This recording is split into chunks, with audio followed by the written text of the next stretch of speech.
Old friend Richard. Richard's back to talk to us about Nibiru. Hey, Dr. Paul. Hey. Yeah, Nibiru. This is going to be an interesting one. This is the big one that can cause the end of the world. Yeah, does that have any credibility, do you think? Well, this story's taken a bashing. I mean, it's been around for years, and we're supposed to have had Nibiru hit us in 2012, 2013, 2014. I think we had another Nibiru for September, just gone this year. And we've got yet another Nibiru encounter March next year.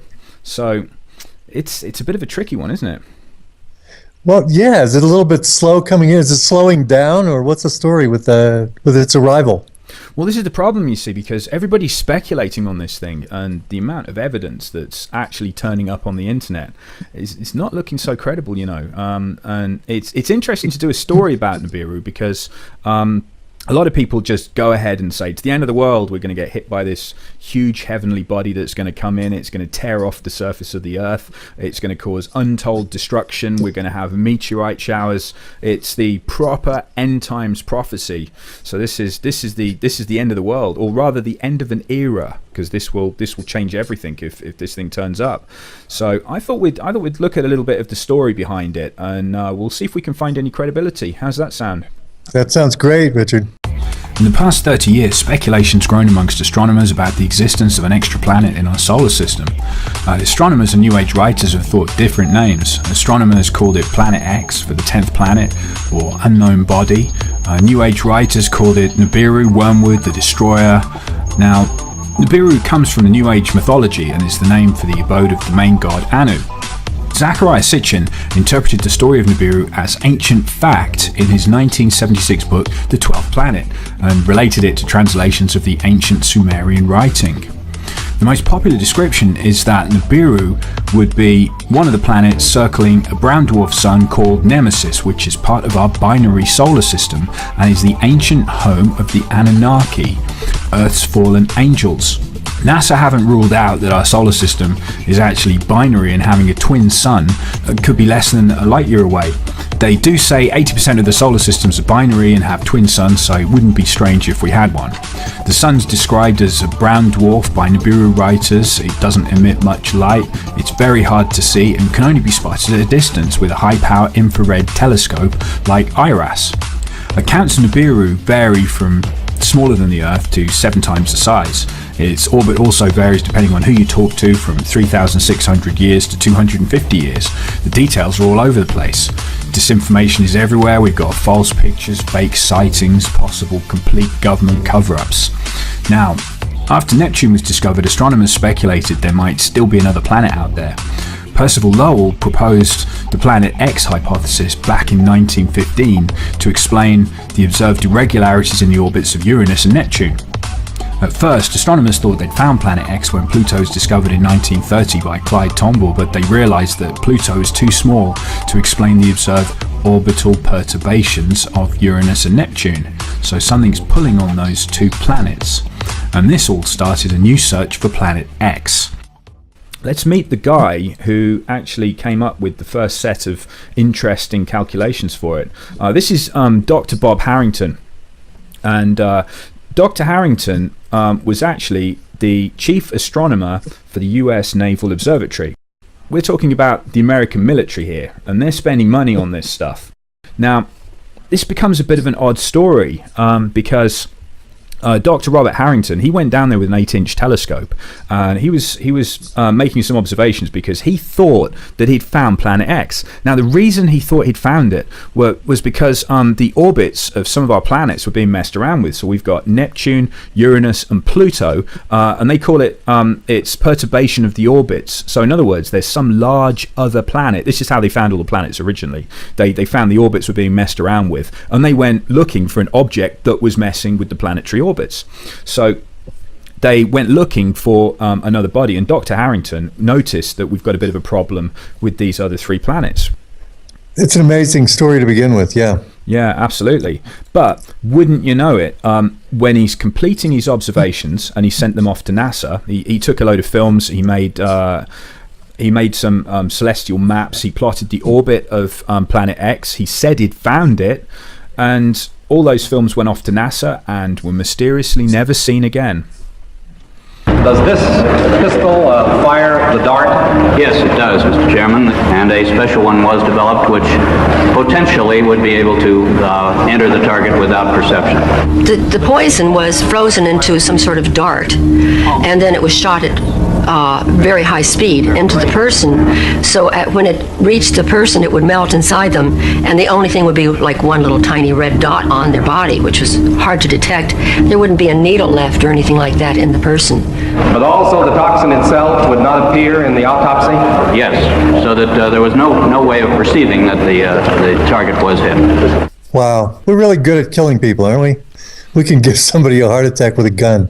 Yeah, absolutely. This is scumbaggery at its best. Scumbaggery is right. We've got some of these notes actually that we can put on the website for people to have a look at, because I got all the original Dr. Harrington notes, or a report anyway, which talks about what he found. Now, so he disappears mysteriously, and then the trail sort of goes a little bit quiet. Now, I don't know if you've seen these on the internet before. Pictures. No, I've never seen that. Yeah, pictures of two suns. Very weird, isn't it? Very weird. Yeah, and they've had these in mainstream media, believe it or not. Not so much in the United States. This has been China and Russia have gone with these stories, talking about two suns in the sky. People are taking clear pictures of it, and it's all very real indicators that Nibiru is coming in to trash everything, and it's nearly here. Now, yeah, this is where the problems start, because I looked at this evidence, and to be fair, I'm going to debunk it, okay? And just to make it even more debunkable, I went outside into my garden and I got a camera and I pointed it at the sun. And okay, it's a camera phone, but here's the effect I get. So look at that. Can you see the extra sun? Right. Lens flare. That's exactly what a lens flare looks like. So unfortunately for us, that's a really good lens flare. Yeah, it's an impressive lens flare. One of the debunkers came out and he did this with the moon. You can actually get two moons. If you point the right lens at the moon, you get a lens flare off the moon, which anyone would say, there are two moons. Oh no, there's a moon coming to kill us all tomorrow. Oh no, end of the world. Right. Yeah, and it all goes downhill. This one was taken by NASA satellite IRIS. The image is dated 21st of October 2003 and clearly shows us an image of what we think Nibiru looks like. It's the winged disc. Now, the story was about a NASA cover-up to withhold this image from the public, but when you look deeper into the image to see if it's a fake, I read the writing on the right-hand side. Now, IRIS is a solar observatory, and it was launched on June 27th, 2013. 2013? That's 10 years later than the date in the picture, and IRIS only looks at our sun. It's actually called the Interface Region Imaging Spectrograph, or IRIS for short, and it observes the low level of the sun's atmosphere, which is a constantly moving area called the interface region, and it does it in better detail than we've ever had before, and it takes some pictures like this. Now, if you look at the code on it, which is 2003 UB313, that's the code given to dwarf planet Eris, which was discovered in January 2005. So this picture is showing us something which wasn't even discovered until 2 years later, and it was discovered by Palomar Observatory, which was a team led by Mike Brown. They discovered it's a trans-Neptunian object. It's 27% bigger than Pluto. It's 0.27 the mass of Earth. Its distance from the sun is 96.4 AU, or astronomical units, which is 3 times the distance that Pluto's away. So this thing's really far away. We're only 1 AU from the sun, and you could call this planet X because Pluto's called a planet, well, a dwarf planet. So if we're going to demote Pluto and we demote this one, it's not really planet X, but it's so far away. The best picture we have of Eris is taken by the Hubble Space Telescope, and it looks like this. So I think we can close the book on our first picture. This is a fake. It's probably photoshopped by somebody trying to scare the alternative media community. Now, this is the Google box. Now, a lot of people have said that the image behind there is actually of Nibiru, and Google is censoring it. Have you heard of this? Yes, I have. Now, I happen to have a copy of the image they say is behind this black box and being censored. Look at this.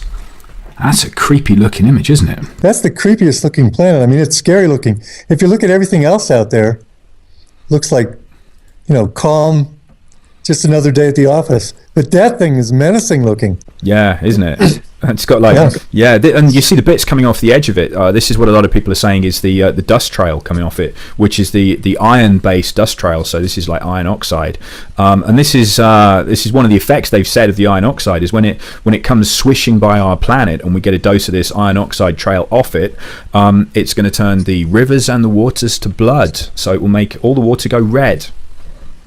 It all sounds pretty terrible, but let's take a look, shall we? Here are the coordinates for the black box, so you can put these in to Google Sky and go there yourself and have a look at it. Now, if you put these new coordinates in, you'll actually find that the image we were just talking about wasn't hidden behind the black box in the first place. Google never censored it. Now, I found out the imagery came from STSCI Digitized Sky Survey, so I went there and I pulled the original plates. These were made by POSS-2, which was a satellite. Now, decades before, they'd taken the same piece of sky with POSS-1, which we're looking at. Now, if we set these two up and we do a comparison between POSS-2 and POSS-1, we can see if anything's moving. Now, as you'll notice, Nibiru isn't going anywhere, or I would be Nibiru, because this isn't. So how about we take a quick trip back and we're going to look at STSCI again. Now, let's fill in the black box. So this is the data that was missing from the black box in the first place. Some people would tell you that there's nothing going on here, but who am I to believe anybody? It's best to look for yourself. So I pulled the two images and I got them together. So I've got the POSS-2 imagery, which is slightly clearer, and POSS-1, which is the blurrier older data. Now in the POSS-2, you should find that we can see more because the equipment's better. So if we look at these two images overlaid onto each other, then I invert them, we've got a problem. Now I noticed that we've got 12 stars missing and we've got one major star moving up and down in that image, so you can see over a few decades we do have a little bit of movement. So it's not quite true when people say there's nothing happening here. However, I've got no idea exactly where those stars have gone. They're just missing, which means they've moved quite some distance in a few decades. I'll have to come back to you on that one and we'll give you an update in a future episode. Have you heard about the tunnels that people have been digging? Yes. There's a map. Look at that one. This is all over. Yeah, this is everywhere. Look at it. And it's all over the world. Yeah, it is. Yeah, it is. There's a lot of underground bases now everywhere, aren't there? Yes, there are. Now, if you've known about something for, I don't know, let's give this 40 years, something that's going to happen and it's going to affect the surface of the planet, but you have no idea where it's going to land. I mean, some people have probably dialed it in a bit better than us because, I mean, we're shooting in the dark here a little bit. So the only way we can really get any good information is by following the people who've definitely got better information than us. And that's got to be expensive, hasn't it, digging tunnels like that? Right, and they usually don't do it on behalf of the public over here. Although I have heard that in Russia, in China, they are doing these massive building projects so that people can be evacuated into them. Have you seen? But not in the West. Not in the West. Not so much. They're for secret. Us. No, absolutely. No. The Swiss have all got bunkers underneath their houses, though. They're always all right. They're always ready, aren't they? The Russians have got underground bases to stash people, haven't they? They've got for the public, that is. That's right. And China supposedly have massive subway systems. So that people can be taken. Well, not just that, they've got massive cities with nobody in them. That's right. You remember that? They said, well, it's because of China's economics that they had to carry on building, even if they're building enormous cities with nobody in. I mean, that wouldn't make an awful lot of sense, would it? Just to build an enormous city. Doesn't make any sense. Doesn't make any sense at all. No, but rush it along. I mean, you don't want to wait around too much because, you know, when people spot that, there's going to be a riot. We know that much. That's right. Yeah, this is a problem, you see, because I mean, you're either going to be talking about seeing something like that, which is going to scare people enough to cause massive trouble, but it's certainly going to scare the elite into going into a bunker, isn't it? That's right. Do you remember the stories of all the FEMA trains? Right, FEMA trains to the camps with restraining devices, supposedly. Well, yeah, I mean, you don't know exactly what's going to be going through people's heads because you know all the end times prophecies. Right. Yeah, people are. I mean, don't you think that's going to be right up in people's heads when they say that's what's coming through, and we are in the end times, and by the way, we've got a load of diseases coming, and then they start reading from the Bible, and people start getting a little bit worried because it doesn't say good things, does it, in the Bible when it comes to the end times? No, you have to go through a lot of bad things, but it is a birthing. supposedly at the end it turns out all right. Well, relatively speaking, you've got to go through Armageddon and stuff like that. I mean, right, you have to go through the tribulation, exactly. Yeah, which, I mean, the thing is, when this happens, there's going to be more to come. So if people are reading from the Bible, then there's the bad news that when this thing comes by, it's going to come by again. So this is where it gets really annoying. It's supposed to come back in 5 months and do it again. We have an object that's got a 350 year or so orbit, but this particular time it's going to just swing back unless we hit a tail or unless there's something following it. Oh yeah, this is like a comet tail. You know those wing bits coming off the side of it? Those are millions of miles long. Oh boy. It's going to be like someone's macing the planet. So it's going to. Wow. There's Russian troops in the States, part of the UN soldiers. I know they've got at least 20,000 Russian troops. Yeah, that's amazing. And you know, if you were going to have a third world war with Russia, you wouldn't have tens of thousands of their troops marching around now, would you? No, you wouldn't. You just wouldn't, would you? So all this hype that we're defending ISIS and they're bombing the shit out of ISIS in Syria, that's all just theater? I think what was trying to be done in the Middle East is they're trying to work up to Third World War, because I think they want a Third World War, definitely. Because, I mean, if we're talking about the banksters here, they finance both sides and war just pays so well. I mean, it's great for them. It's really good for business. And look at the military industrial complex. They get to sell loads of weapons. And times aren't good at the moment. I mean, if people said that the economy's recovering in the States, I mean, how many other people would say that's just a massive lie? I mean, it's not looking great. You know, it's the stock market's been blown up again by the banksters, so it looks good on paper, but there's not really a lot of stuff going on there. And how many millions of Americans are on food stamps now? Oh yeah, there's no jobs in the United States. Service industry is the only thing that happens there. Yeah. Tough times. Yeah, well, exactly. This is our biggest problem. So we've got all this going on, and got all the climate change, of course, because they were very quick, weren't they, to say climate change is our fault. Well, right. Wouldn't it make you feel a little bit strange if I said that climate change isn't just on Earth; it's happening through the whole solar system? Yeah, some people say that. This is a chart going through solar activity. And do you remember we were talking about 12,000 BC when we had our little blip with the sun and the flood? Right. Yeah. Right. Well, if you look at the solar activity there, they've done a chart. They've had to dig up like Earth cores and things to work out how much energy the sun was putting out, but they apparently put this together over tens of thousands of years here, and they've worked out that the sun is just as angry as it was about 12,000 BC. Which is a bit awkward, because if you're going to play the Nibiru card here, Nibiru's got Nemesis, which is its sun that it's going around, which is creeping into our solar system. And what's going to get you more heat? Second sun's probably going to help, isn't it? Right. Yeah, and look at that. So if that was related to the original flood, like I was saying, when it whacked Tiamat, or if it came through and knocked out Ceres and created the asteroid belt, don't know. But either way, if something big turned up, that's looking similar to the last time something really bad happened, isn't it? Yeah. So this Nibiru has its sun following it?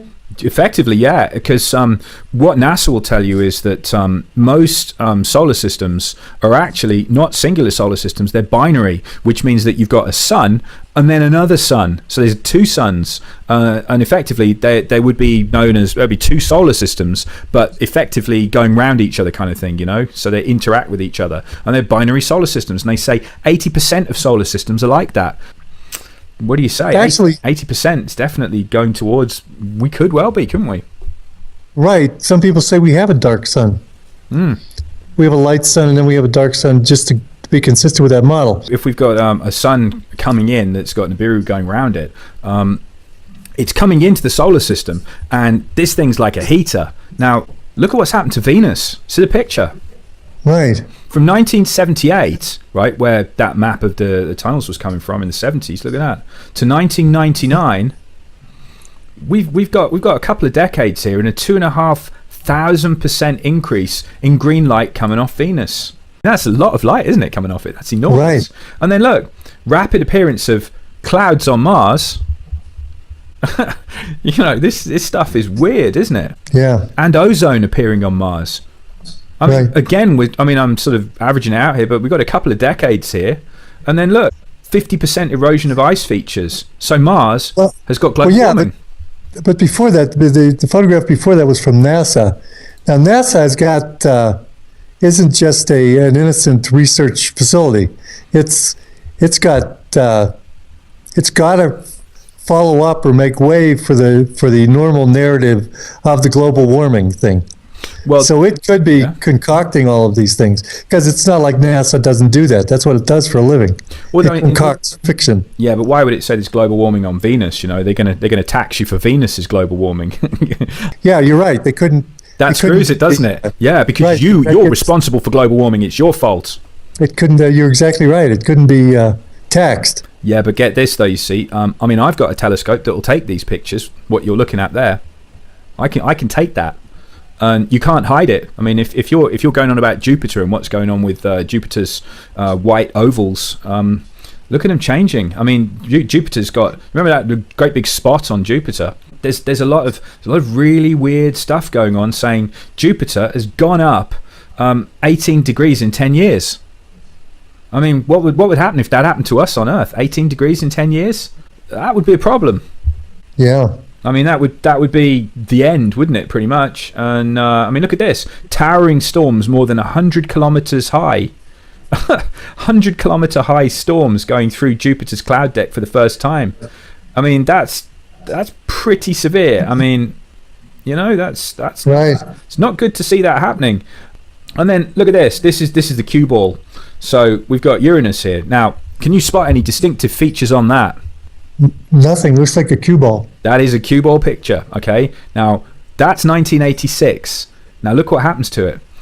And then look, it gets hit by huge storms. And you can see, I mean, these are enormous things. And this is happening all over the place. I mean, the point they're trying to make is they've enhanced the color a little bit on that. They're not really giant red nuclear storms, you know. They've just sort of brought it up a bit so you can see them.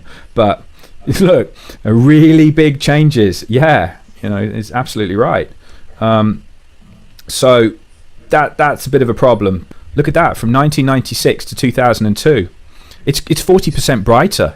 That's not that many years now, is it? No, it isn't. It's almost as if that thing's closer to what's coming in, and they're getting a lot of changes because they're nearer to it than we are. Right. You see what I mean? Because they're much further out than we are in the system.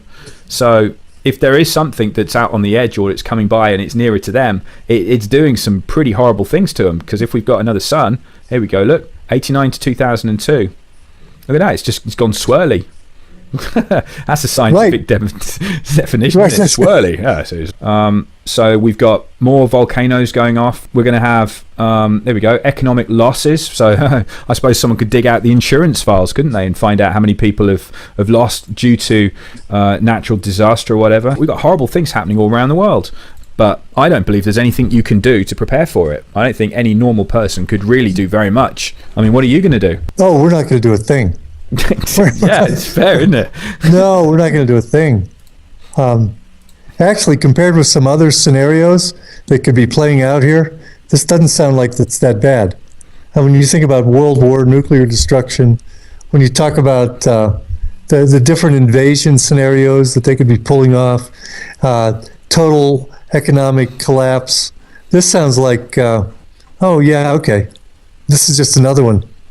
Yeah. Well, do you know what? If you put it into the Bible, this thing's going to turn up. You'll love this. Remember your alien Messiah? Right.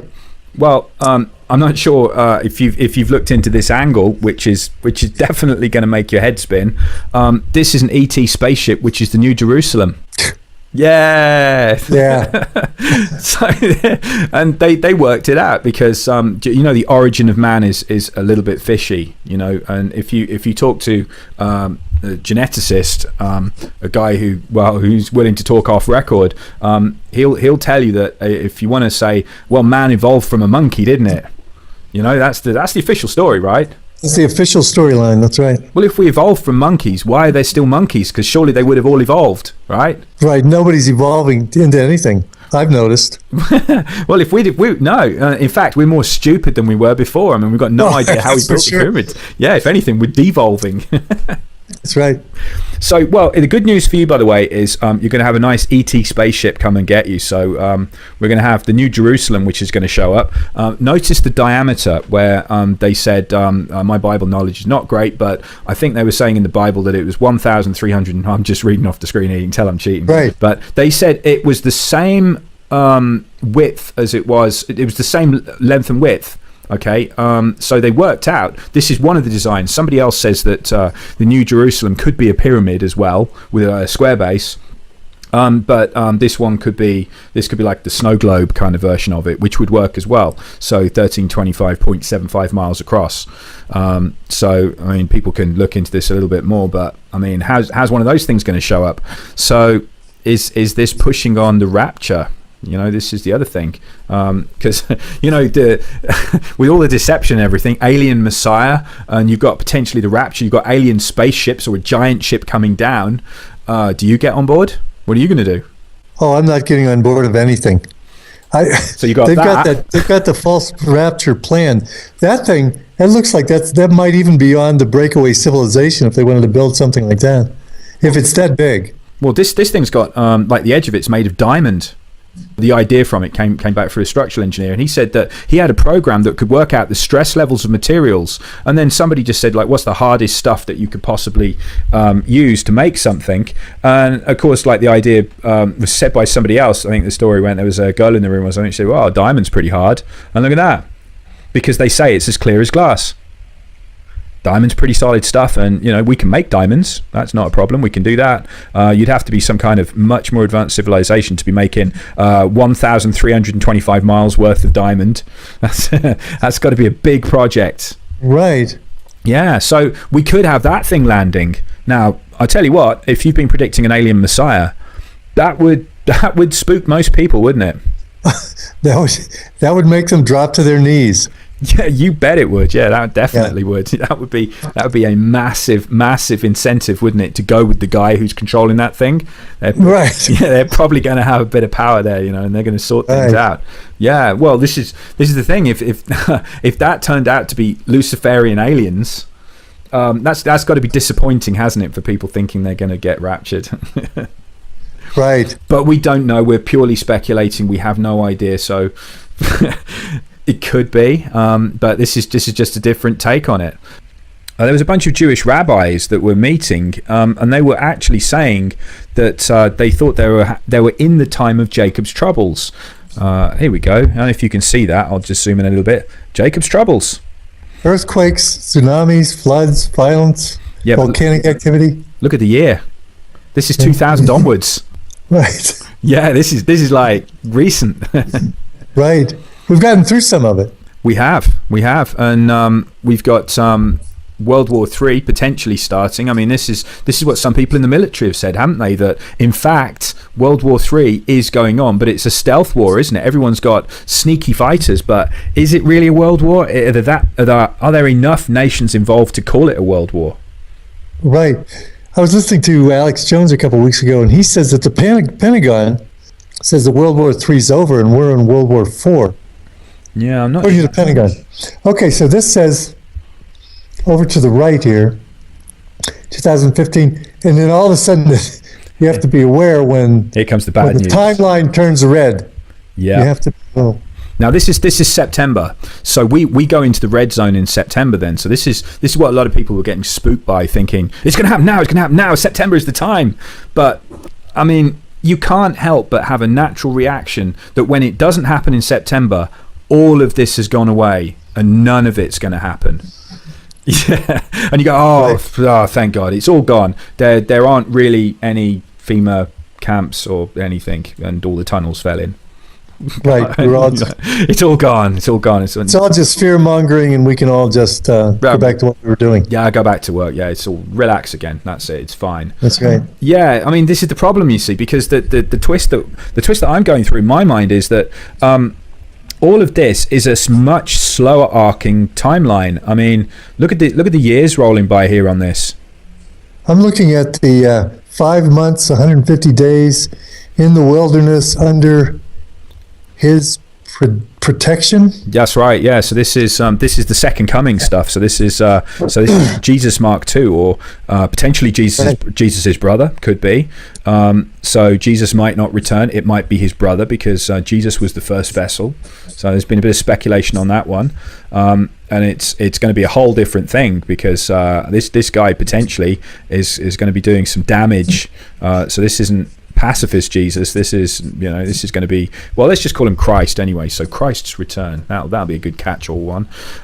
So we're going to the red zone, and he should be back. So for people predicting second coming, I mean, this is it. This is the time. So this is as far as history goes, it's like going to Vegas, isn't it?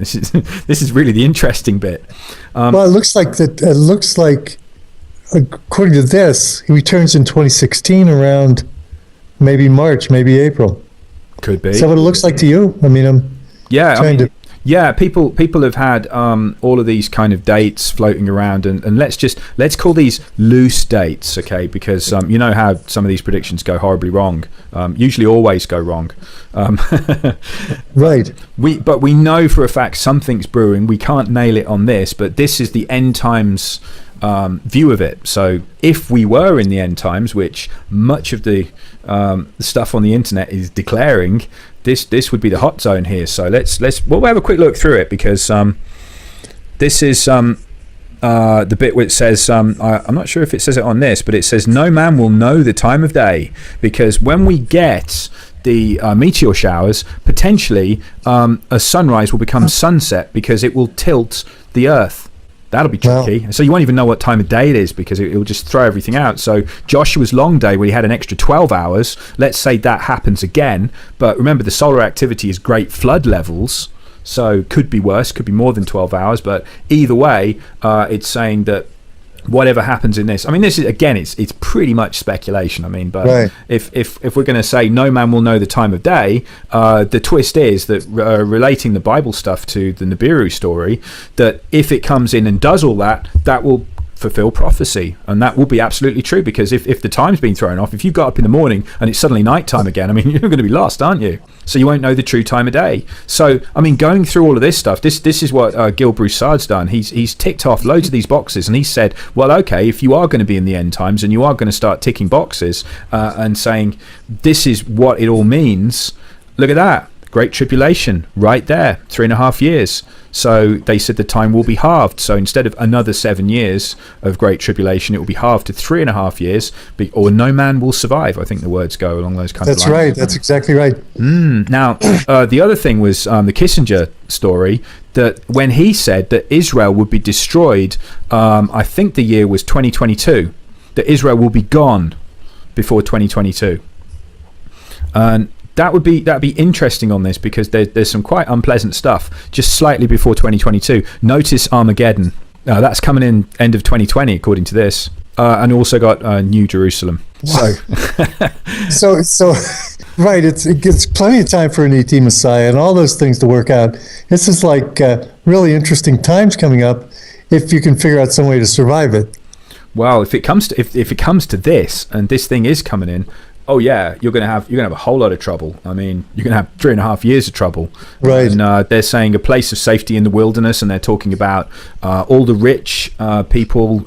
Well, just about everybody you can get anywhere going underground. So underground is the place to be. Because you certainly don't want to be out in the open, and you also, well, you're gonna need a lot of supplies. Right. If you start looking at what's going on in the world, I mean, what else could cause this? What else would make people dig holes under the entire United States? Is a third world war going to be that bad that you need to excavate that much? Right. The people that might know what's going on are going underground. So there's got to be something that's causing that. And they're making sure that their minions that'll be left on the surface can survive long enough to keep them safe down there.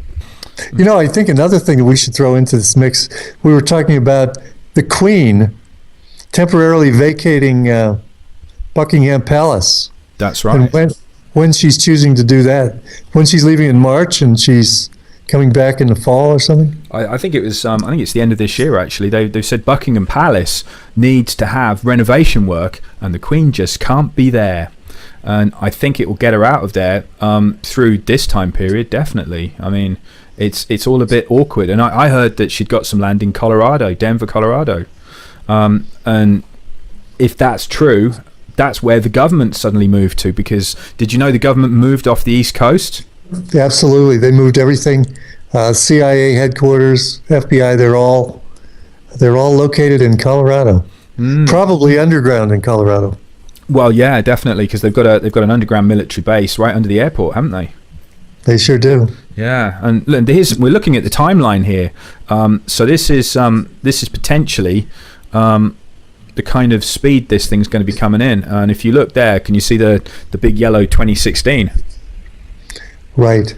So let's get into the hotspot here. So this is saying that as we come through November and December, this is going to be like Venus kind of brightness. So this is going to be the giveaway. So let's just say that the timing's wrong on this one. It might not be around March, but this would be what to look for, and this would be the amount of time you would have left until you start getting problems.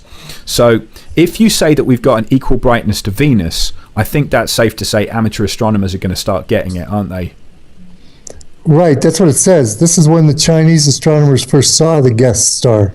Yeah, I mean, we could even tack a few months onto that there and say that they got it out at about the July kind of level. Right. Can we assume that we had better telescopes than they did in China?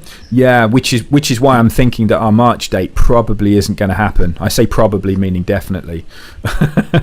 Probably, definitely, yeah. Yeah, and I think we've got all the events happening, and everyone's been building up, but they've been digging holes since '78, haven't they? Well, they've had a lot before, yeah. Yeah, even before then. I'm guessing that this isn't exactly going to be hidden knowledge from the top people round in the major nations. I think they're all in on it, aren't they? If this is a massive conspiracy and they all know that something's going to happen, I mean, we've got the underground stuff that's happened in Russia. We've got military movement all over the place. We've got Chinese cities hanging around with nobody in them that can house 30 million people, because they said that there could potentially be a 600-foot wave, like a giant tsunami. And was it? I think it was higher than that, actually. There's a giant tsunami that's going to take out the east coast of the States. And if that was the case, you'd want to be on high ground, which is why Colorado is a top place to be. The Chinese cities they've built are on high ground. I mean, this is all going back to the previous stories that have been floating around about all these odd places in the world where you've got safe havens underground, you've got bunkers for the elite, you've got places high up which can house millions of people around the world. It's just all a bit peculiar. But I mean, my money still is on it's going to be another miss for Nibiru in March. I think I can't imagine it. We would have seen it, I'm sure we would. Look at December. We've got the faintest stars visible in an urban neighborhood with the naked eye. That's 3 months, isn't it? Just about, if we're in between December and January. Yeah. And that was seen and it was observed, and we've got look at all the different places that spotted this thing. Well, yeah, they were seeing it for more than 6 months. Yeah. Surely we would have seen it. So I think it would be safe to say we should be able to call out March. But yeah, no, they saw it. If this is the same object, we can't really say it's dark and it's hidden and it's infrared and nobody can see it, because if this is the same object, they got it, didn't they? Right. And look at the places it's seen all over: Rome, Baghdad, Beijing. Because we've got all this odd stuff. We've got people who've seen something like this before, and we're assuming that these stories are linked. But if that's the case, it's got to be 6 months, hasn't it? Right, but you are working on a lot of concrete evidence. Even though you don't have the planet, you have historical. Well, we can call it historical data. I mean, because it's in artwork, it's in descriptions, and. Then we have all the suspicious moves that are going on the planet. Building cities, building underground cities, moving to we have a lot of activity that looks like they're planning on having something come in. Do you remember the phantom time hypothesis? No, I don't remember that one, Rich. Well, this would be interesting. Well, they said this picture has got nothing to do with phantom time, but I thought it'd be interesting to put on anyway, because it is the Mayan calendar. Do you remember the 2012 end of everything? Right. Yeah, that was a face palm, wasn't it? It's the end of the world. Oh no, it's terrible. Well, get this.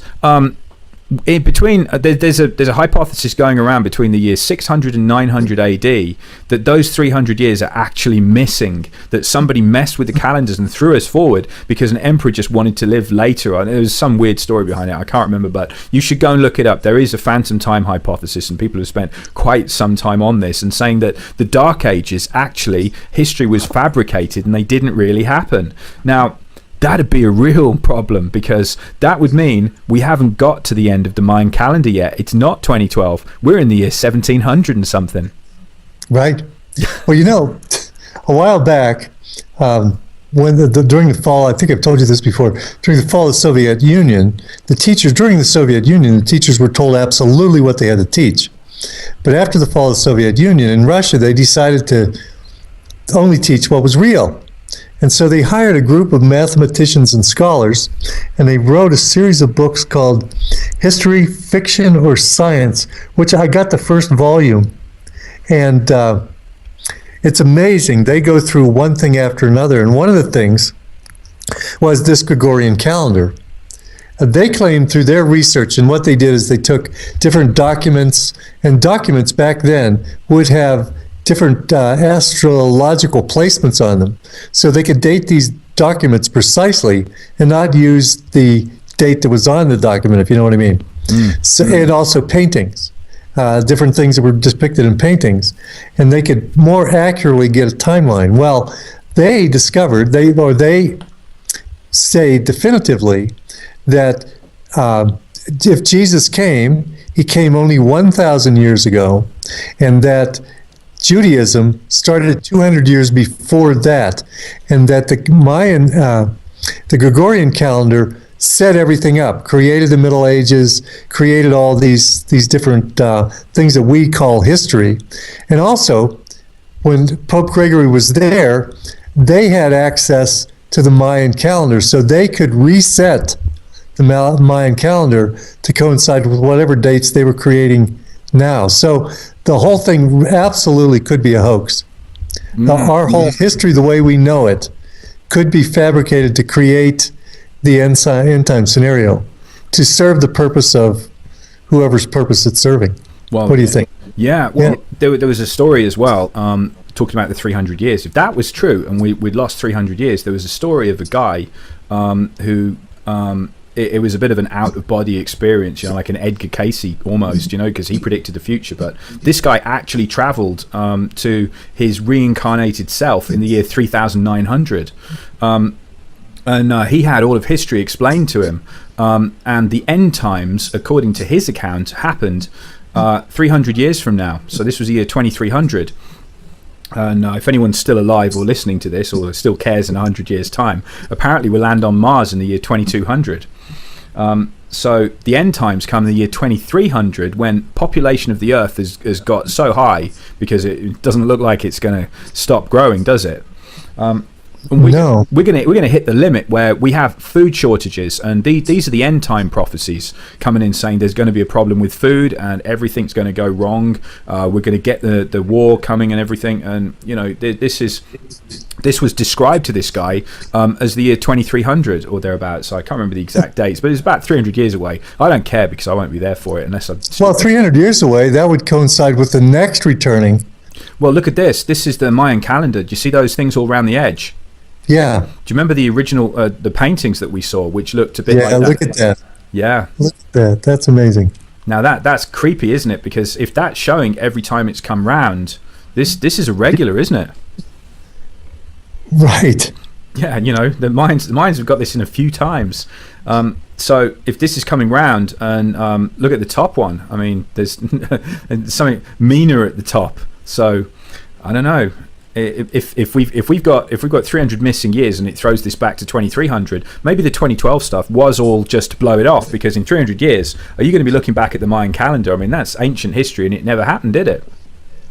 No, it didn't. No, the Mayan calendar was a huge miss. It wasn't the end of the world. I mean, it could have just said it's the end of an era and there'll be a new era. But if we're all running out because all our calendars are wrong, I mean, that just throws everything out, doesn't it? I mean, even trying to correlate in history, it's tricky. But if we've got some decent accounts of bits of history that haven't been messed with, and we're only talking a few hundred years back, and this thing is the same object as we saw only a few hundred years ago, well, we could have a problem. But we just don't know, do we? There's evidence scattered everywhere, but it's thin, isn't it? Right, exactly. It's all guesswork. And the most interesting thing is we don't really have any pictures of this. There's a lot of activities going on that looks like they're expecting something horrendous to happen, and not just things caused by the control system, like the hippie movement in World War II and stuff. That these things that are coming in, they couldn't even be orchestrated. They couldn't even be feigned by the control system. They have to be definitely from an external source. Do you think we could say that? Well, if you wanted to throw in some geoengineering, that makes things iffy when you're making the land and the sky into a war zone, because we got HARP, haven't we? Right. We have HARP, and they are popping off probably volcanoes and earthquakes that wouldn't be popping off, and they are creating weather events. I mean, the California drought has been shown to be a HARP intervention, and they're doing those kind of things, and they are building they are the ones that are building the underground bases. Yeah, and if you were planning a HARP war with other nations that have the same technology, who's going to suffer the most. It's going to be people on top side, isn't it? Right. But I don't think we can take this story and we can throw it away and we can say, well, it didn't happen in 2003, I think was one of the times it was meant to happen. It just keeps coming back. The Nibiru story is always there, and people are like, nah, this is pure fabrication. This is made up crap. It's just not going to happen. And at the moment, I can't say that I've seen anything that would mean that it is going to happen. We've been told it's behind the sun. It's hiding somewhere, There's always some kind of reason why we can't see it. But when it does pop up, I think at the very least we'll have 40 days notice on it. But I think this is one of those stories that you can kind of tuck away in your top drawer and just go, it's not going to kill me, but I'm not going to entirely bin this story, because there's some strange stuff going on, and people have seen something that looks awful like this before. Even if it isn't Planet X, there's something swinging around every 350 years that's causing a lot of trouble, and we're about due for another one. Maybe not this year, maybe not next year, but there's something out there, and I think it would be a good idea to keep an eye out for it, don't you? Yeah, I think that's a good way to put it. That's a good way to frame it. Don't discount it, but also don't build a 2-mile deep shelter under your home because you're worried about Nibiru. Yeah, just get good at stealing other people's bunkers, because something's right. going down and you can't afford what they've got. That's right. But when you superimpose the Bible prophecies on top, now the Bible prophecies, granted, there's a lot of latitude, a lot of ways to interpret those, but they do seem to fit pretty nicely over this return of Nibiru. I think that's another thing it's safe to say, that there are bad things happening, and it's bound to get worse unless more and more of us wake up and realize that a lot of it's being done to us by people who have technology that it's even beyond our conceptualization. There's probably a lot we could do if we were all awake and aware of what's being done to us now. Yeah, I think whatever it is that's going to happen, I think the way that we're going to survive is certainly together. And I think if you're on your own, you're not going to make it, whatever's going to happen. Right. I think that's really a great way to end our discussion, Richard, that we're going to have a lot better chance of making it if we're awake and we're together and not waking up to what's going on.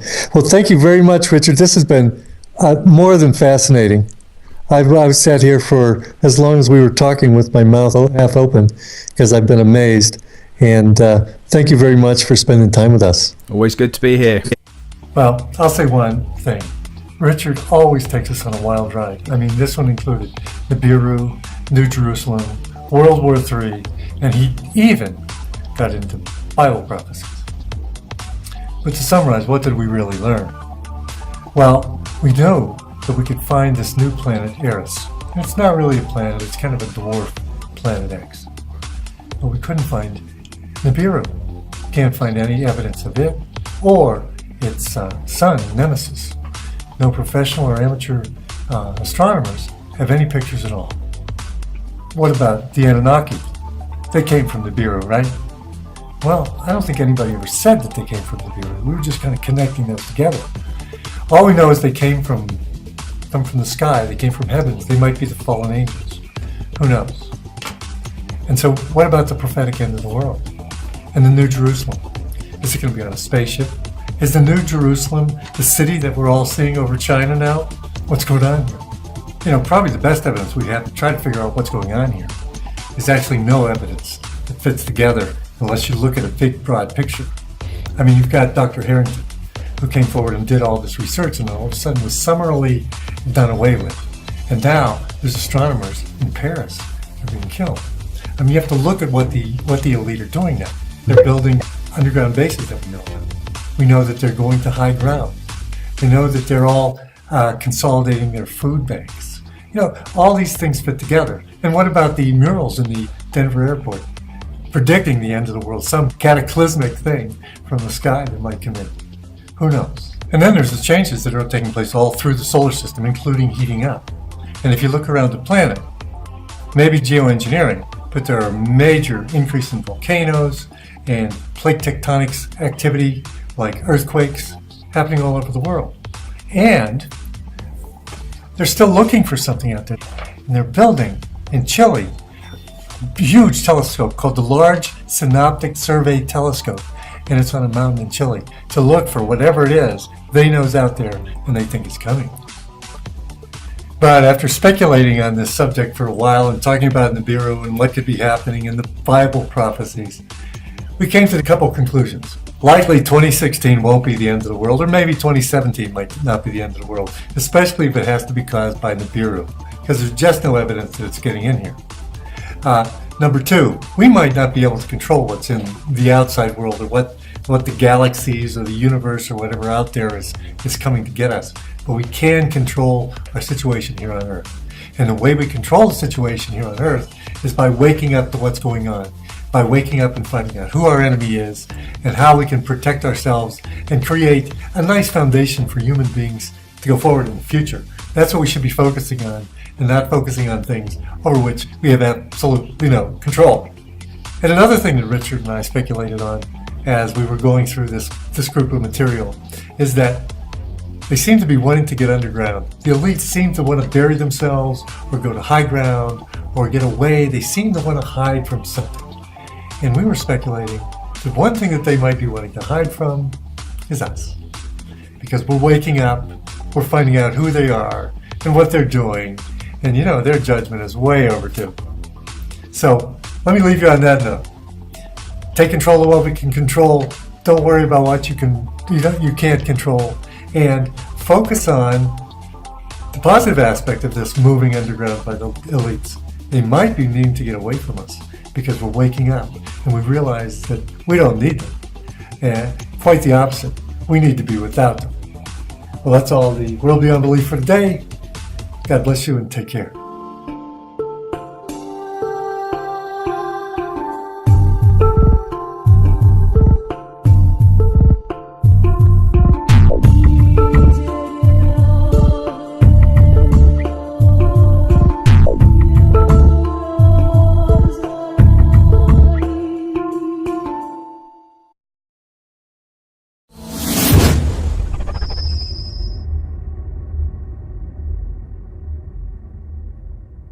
Old friend Richard. Richard's back to talk to us about Nibiru. Hey, Dr. Paul. Hey. Yeah, Nibiru. This is going to be an interesting one. This is the big one that can cause the end of the world. Yeah. Does that have any credibility, do you think? Well, this story's taken a bashing. I mean, it's been around for years, and we're supposed to have had Nibiru hit us in 2012, 2013, 2014. I think we had another Nibiru for September, just gone this year. And we've got yet another Nibiru encounter March next year. So it's a bit of a tricky one, isn't it? Well, yeah. Is it a little bit slow coming in? Is it slowing down, or what's the story with its arrival? Well, this is the problem, you see, because everybody's speculating on this thing, and the amount of evidence that's actually turning up on the internet is not looking so credible, And it's interesting to do a story about Nibiru because a lot of people just go ahead and say, to the end of the world, we're going to get hit by this huge heavenly body that's going to come in. It's going to tear off the surface of the earth. It's going to cause untold destruction. We're going to have meteorite showers. It's the proper end times prophecy. So this is the end of the world, or rather the end of an era, because this will change everything if this thing turns up. So I thought we'd look at a little bit of the story behind it, and we'll see if we can find any credibility. How's that sound? That sounds great, Richard. In the past 30 years, speculation's grown amongst astronomers about the existence of an extra planet in our solar system.